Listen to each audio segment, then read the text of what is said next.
Nama saya Martinus Suratman, biasa dikenal sama teman-teman kecil, juga teman-teman rekan kerja, juga guru dan karyawan yang lain. Saya dijuluki nama Ratman.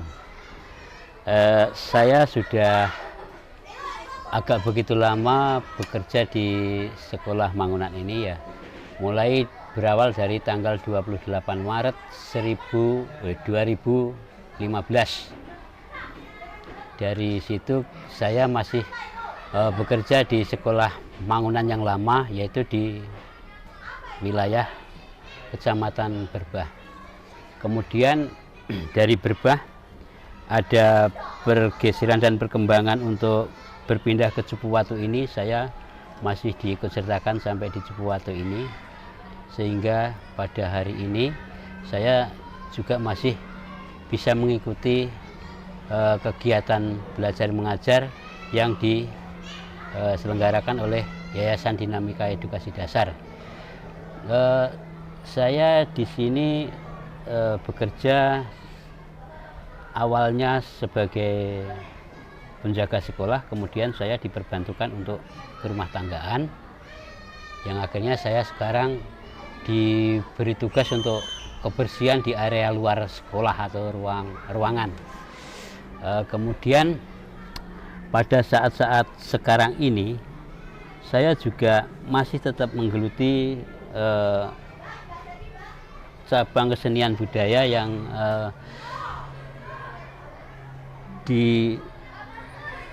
digerakkan dalam bentuk musisi yang bergerak dalam kebudayaan Jawa, yaitu sebagai pelaku budaya, sebagai pengrawit di dalam istilah kesenian Jawa atau pemain musik itu namanya pengrawit. Nah, di sini juga saya sedikit mengembangkan apa yang menjadi profesi saya sebagai seorang pengrawit, bukan hanya di lingkungan sekolah ini, tetapi juga untuk di luar kawasan sekolah. Ya, mungkin untuk momen-momen yang akan datang bisa juga kita diperbantukan juga di sekolah. Pernah juga dulu di tahun 2018-19 itu saya juga mengampu untuk anak-anak SMP yang masih angkatan perdana sampai mereka lulus juga. Jadi ada yang saya ampu itu ada 2 angkatan, 3 angkatan, tapi kita masuk masa pandemi.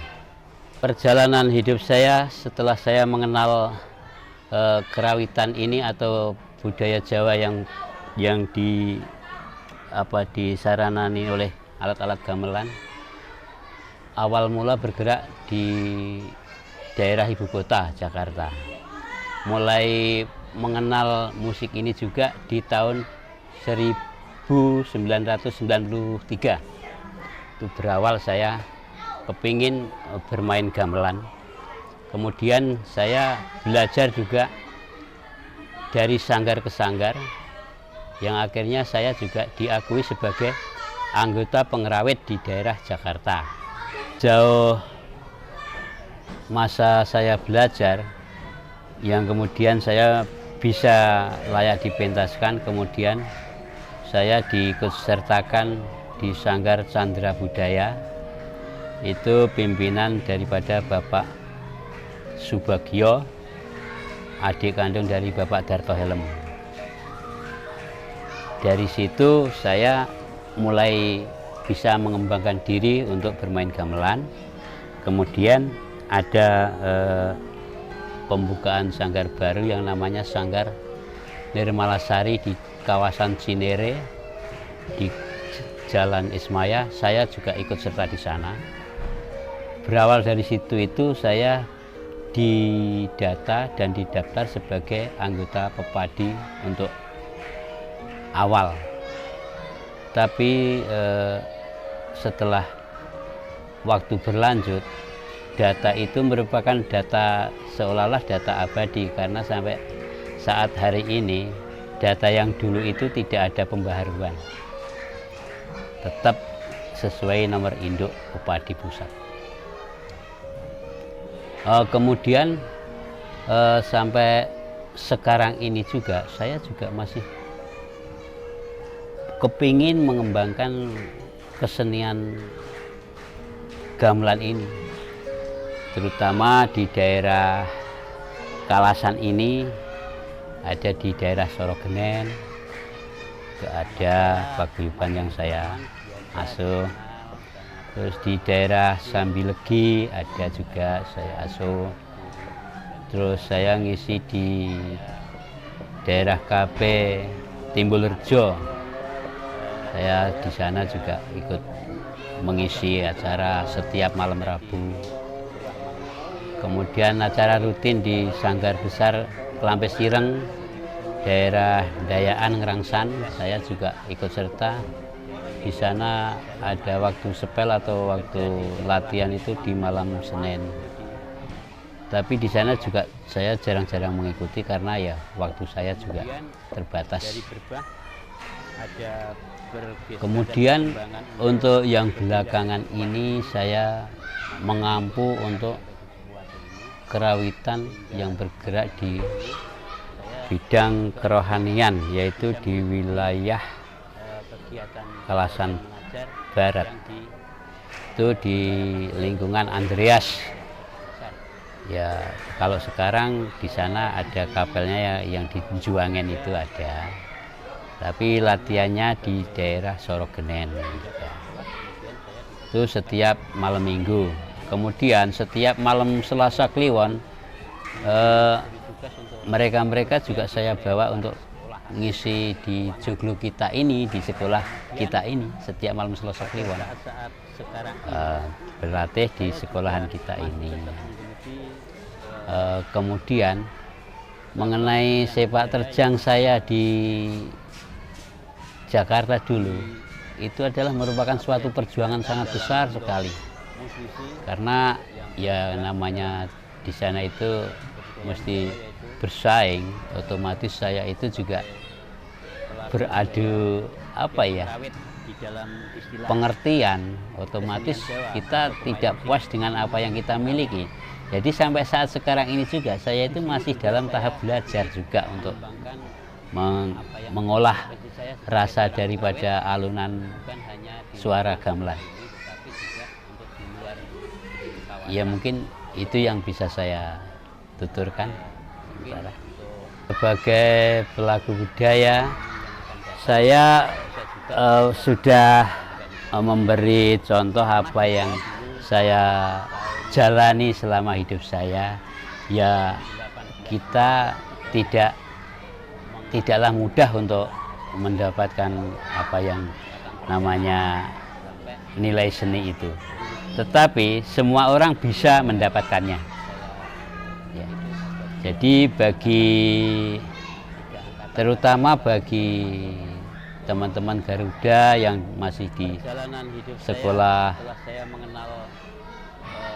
tahap pemula di sini untuk mengenal gamelan, ya mungkin tidak boleh merasa menyerah. Setidaknya di hari kemudian itu mesti ada kepentingannya atau mesti dibutuhkan. Apalagi satu saat di daerah istimewa Yogyakarta terutama, kita sudah dikenalkan banyak sekali sumbangan gamelan daripada Danais, itu sudah merambah ke seluruh jajaran daerah pedesaan. Jadi tidak ada kesempatan untuk, tidak mungkin untuk belajar kerawitan ini. Dan saya memberi saran bagi teman-teman Garuda, tidak ada jeleknya kita bermain gamelan, karena gamelan itu memberi nuansa dan memberi satu tuntunan apa yang menjadi keinginan daripada kita hidup ini. Terutama di sana juga ada pengajaran mengenai tata cara sopan santun dan etika. Seperti pada umumnya kita bertamu di rumah orang itu biasanya kalau masa dulu itu kita itu sudah disiapkan yang namanya tikar. Kita harus duduk dengan bersila. Di sana diterapkan juga untuk bermain gamelan itu kita juga harus berlaku duduk bersila karena kita menghargai betapa agungnya ya itu suara-suara dari gamelan itu, dan mungkin kita tidak mampu untuk ikut menyuarakan suara yang keluar dari sumber suara itu, makanya kita harus menghargai, bahkan bukan hanya menghargai, kita mengagungkan ya, kita menyikapinya. Dalam bermain gamelan kita harus ingat tata cara dan sopan santun untuk bermain. Kemudian yang kedua, tidak ada jeleknya yang namanya bermain musik, karena musik itu adalah satu terapi di dalam kehidupan. Bisa seseorang itu untuk istirahat, tapi satu saat ada alunan suara, mungkin yang merasa tertarik, kita bisa terbius oleh suara alunan musik tersebut.